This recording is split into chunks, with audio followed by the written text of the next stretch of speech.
이 시간 함께 하나님의 은혜를 나눕니다. 하나님께서 우리에게 주시는 구약의 말씀은 학개 1장 4절 말씀입니다.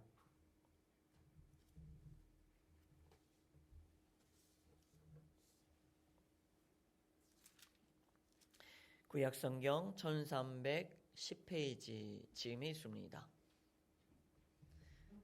학개 1장 4절 말씀을 우리 같이 함께 한 목소리로 읽도록 합니다. 이 성전이 황폐하였거늘 너희가 이때에 판벽한 집에 거주하는 것이 옳으냐. 아멘. 마태복음 24장 12절 말씀입니다. 하나님께서 우리에게 주시는 신약의 말씀은 마태복음 24장 12절 말씀입니다.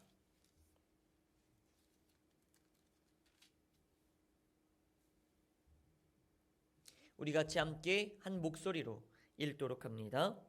불법이 성함으로 아멘. 할렐루야. 지난 주일 이후에 우리에게 조금은 안타까운 소식이 전해졌죠.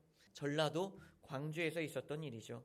다들 아실 겁니다. 뉴스를 통해서 다들 접하셨을 것인데 한 아파트 건설 현장에서 건축이 이루어지고 있는 과정에서 일부분이 무너지게 붕괴가 되었습니다.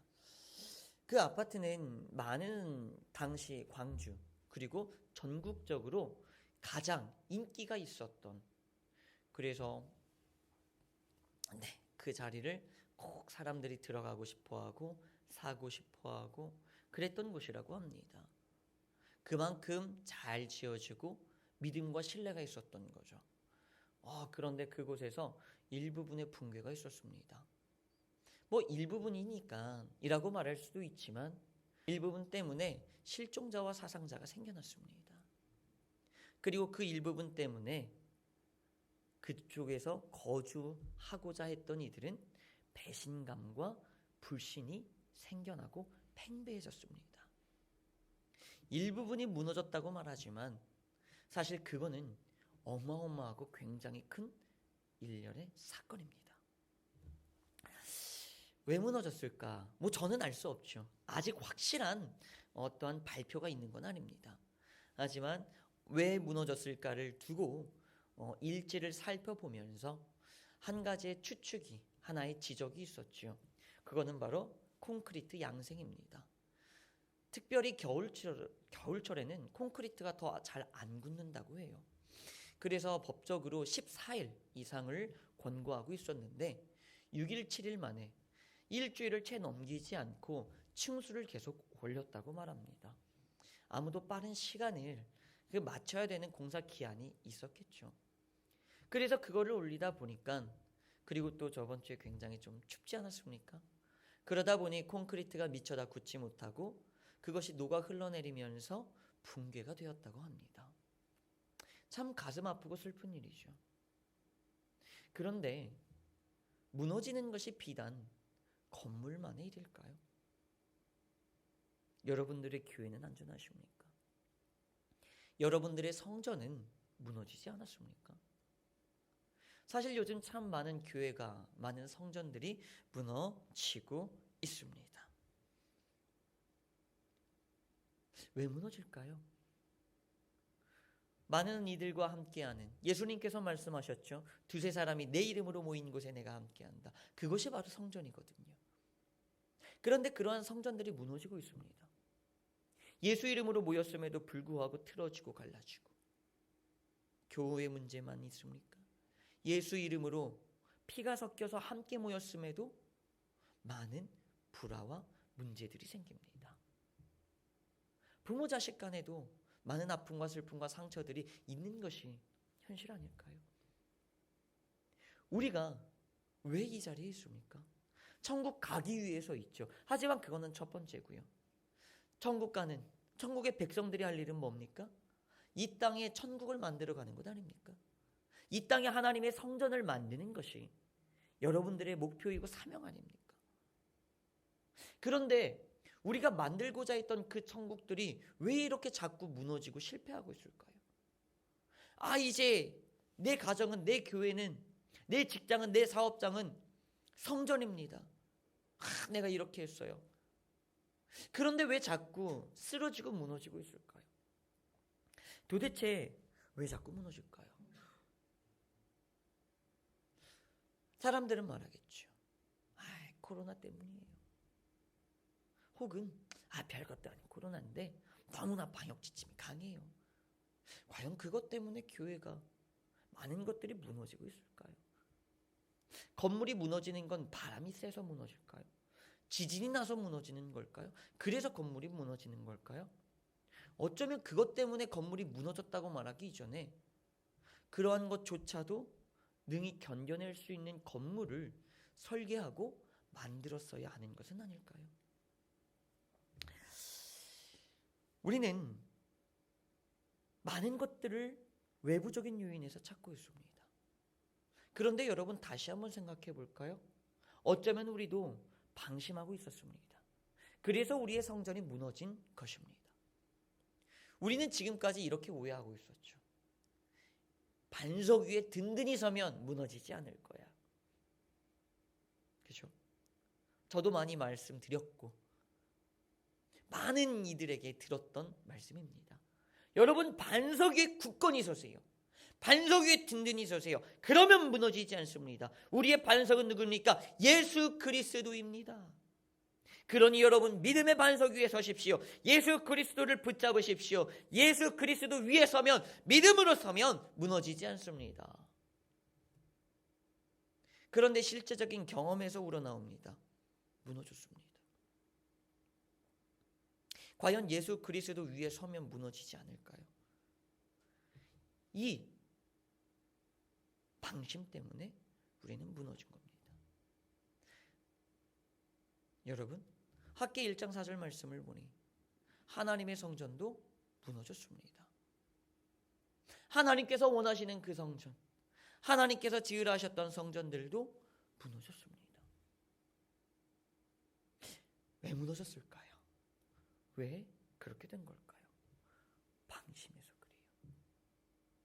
하나님의 명령 위에 서면, 예수 그리스도를 믿으면 온전히 모든 것들이 굳건히 설 것이라 여러분, 혹시 그렇게 생각하고 있는 것은 아닙니까? 아닙니다. 믿음으로 섰으면 사랑으로 행하셔야 합니다. 그것이 바로 마태복음 24장 12절의 말씀입니다. 마태복음 24장 12절에서 우리에게 말합니다. 불법이 성함으로 많은 사람의 사랑이 식어졌다. 불법이 성함으로, 사람들이 불법을 행함으로 사랑이 식어졌다고 말합니다. 사랑이 식어졌다는 것은 결국에는 어떤 의미일까요? 사랑이 사라짐으로 무너졌다는 겁니다. 바꿔 말할까요? 그렇다면 고린도전서 16장 14절의 말씀에서 이렇게 말합니다. 너희는 모든 일을 사랑으로 행하라. 불법을 행하지 말라가 아니에요. 뭐 하라는 겁니까? 사랑으로 행하라예요. 여러분, 불법을 행하다의 반대는 법을 잘 지키다가 아니에요. 사랑으로 행하다예요. 하나님의 말씀을 어겼다의 반대는 하나님의 말씀을 지켰다가 아니라 사랑으로 행했다예요. 이거를 우리가 온전히 알길 원합니다. 사랑으로 행할 때 온전히 서는 거예요. 불법이 행했기 때문에 니들이 온전히 살면 다시 잘 될 거야. 그렇지 않아요. 다시 무너집니다. 왜 그럴까요? 사랑이 식었기 때문에 그래요. 그러면 바꿔서 우리는 사랑으로 행해야 하는 겁니다. 여러분, 믿음으로 시작하셨으면 사랑으로 행하셔야 합니다. 다들 믿음으로만 시작하고 그 뒤에 사랑이 없어요. 예수 그리스도를 너무나 잘 믿어. 예수 그리스도라는 든든한 반석 위에 제대로 섰어. 그런데 그 이후에 사랑이 없어. 하나님을 향한 사랑, 하나님을 위한 사랑, 그리고 이제는 하나님의 사랑으로 이웃을 사랑해야 하는데 이 사랑이 없어. 그러면 무너져. 믿음도 사랑도 함께 서야 하는 겁니다. 믿음만을 강조할 것도 아니고 사랑만을 강조할 것도 아니고 믿음으로 시작해서 사랑으로 행하는 거예요. 사랑은 믿음 없이는 생길 수가 없습니다. 하지만 믿음만 홀로 존재할 수도 없습니다. 믿음에는 반드시 사랑이 생겨나게 되어 있습니다. 그것이 또한 우리 감리교의 근본입니다. 믿음으로 시작하여 사랑으로 행하십시오. 그때 결실은 이루어지게 되어 있는 것입니다.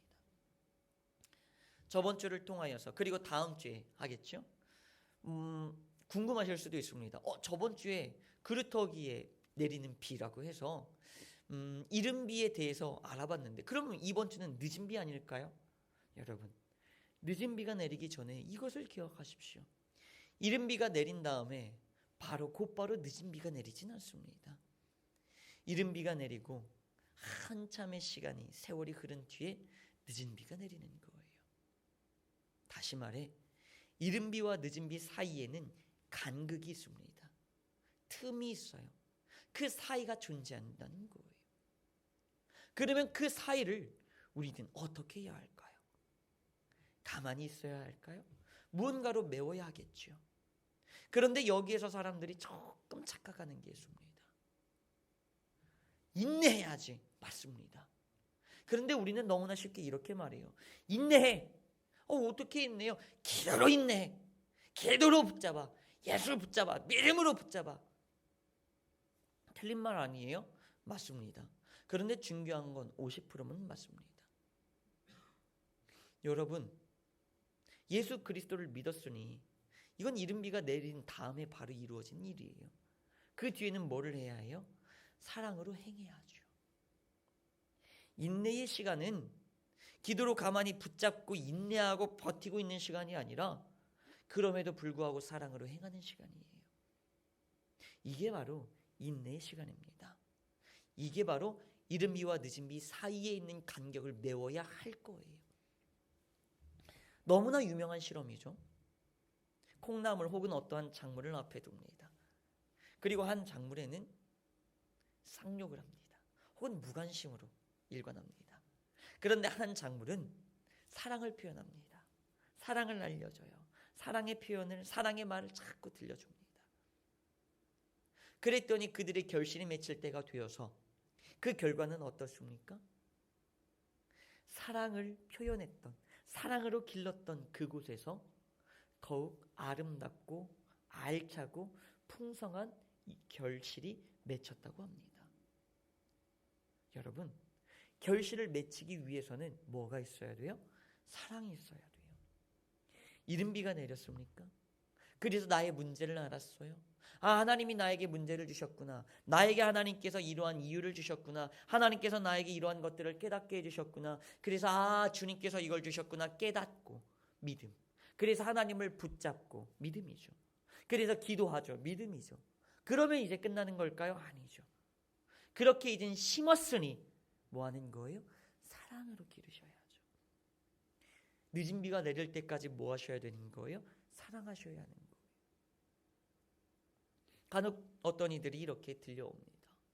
나는 믿음으로 기도했는데, 나는 믿음으로 이렇게 심었는데 왜 어떠한 열매, 어떠한 결실이, 어떠한 결과가 아름다운 것이 왜 없을까요? 왜 그럴까요? 사랑을 행하지 않아서예요. 믿음으로만 심었기 때문이에요. 그리고 방관한 거예요. 그 뒤에 뭐 하셔야 됩니까? 사랑하셔야 돼요.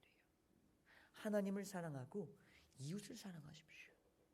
내가 무언가를 얻고 싶습니까? 그렇다면 이웃을 사랑하십시오. 잠언을 읽어보세요. 잠언에서 이렇게 말합니다. 무언가를 얻고 싶고 누군가에게 좋은 소리를 듣고 싶으면 그에게 똑같이 해줘야 하는 거예요. 잘 베풀어줘야 하는 거예요. 여러분, 사랑하십시오. 이른 비가 내렸습니다. 그러면 이제 여러분들이 하셔야 될 일은 사랑하십시오. 복수하고 갚아주고 이런 것들은 하나님이 하실 일이에요. 그러니 로마서의 말씀처럼 우리가 할 일은 뭐예요? 사랑해주면 되는 거예요. 바로 그렇게 나아갈 때 우리는 온전한 결실을 맺을 수 있다는 것입니다. 여러분, 사랑이 식어서는 안 돼요. 그러면 무너지게 되어 있습니다. 사랑으로 나아가십시오. 시간은 조금 걸리더라도 그렇게 단단한 사랑으로 차곡차곡 쌓아 나갈 때 아름다운 건물이 완성되는 거예요. 여러분들이 심었던 아름다운 결실들이 온전히 맺히게 되어 있는 거예요. 그러니 믿음으로 올 한 해 기도하셨습니까? 원하시는 소원들이 있으십니까? 그거를 두셨습니까? 그렇다면 이제는 사랑하십시오. 전혀 상관없는 이들이라도 사랑하십시오. 구제하시고 선교하시고 나의 가족들을 더욱더, 나의 교우들을 더욱더, 그리고 이 나라를 더욱더 사랑하십시오. 상관없는 사람이더라도 긍휼로 베풀어 주십시오. 그 모든 것들이 결국엔 하나님께서 들으시고 사랑으로 쌓아지는 것입니다. 여러분, 우리는 하나의 사업을 할 때 이 일을 하는 것이 아닙니다. 영적인 사업을 이루고 있는 거예요. 그 영적인 사업이 온전히 든든히 섰을 때 내 육체적인 모든 사업들이 온전히 이루어지는 것입니다. 그렇다면 어떻게 해야 할까요? 영적인 사업은 믿음으로 심어서 사랑으로 기르는 거예요. 그러니 여러분, 이제는 사랑하실 때입니다. 그러니 올 한 해 여러분 사랑으로 살아가시길 바랍니다. 그렇게 수많이 사랑하셨을 때 여러분들에게 아름다운 결실이 맺힐 줄 믿습니다. 아멘. 이 시간 함께 기도합니다. 오늘 하나님께서 주셨던 오늘의 말씀을 부여잡고 함께 기도하길 원합니다. 이른 비와 늦은 비 사이의 간극을 생각하며 주님, 내가 그 틈을 메우길 원합니다. 이제는 그 틈 가운데 믿음과 그리고 기도응답이라는 기적 사이에 내가 사랑을 채워넣길 원합니다. 하나님, 이 시간 우리가 더욱더 사랑으로 나아갈 수 있도록 세임을 허락하여 주시옵소서. 우리 다 같이 위하여서 주님의 이름 3번 부르짖고 기도합니다. 하나님, 이 시간 우리에게 하나님의 사랑으로 가득 채워주시사 하나님의 사랑으로 넉넉히 행하는 귀한 하나님의 자녀들이 되게 하여 주옵소서. 우리 주 예수 그리스도의 이름으로 기도합니다. 아멘.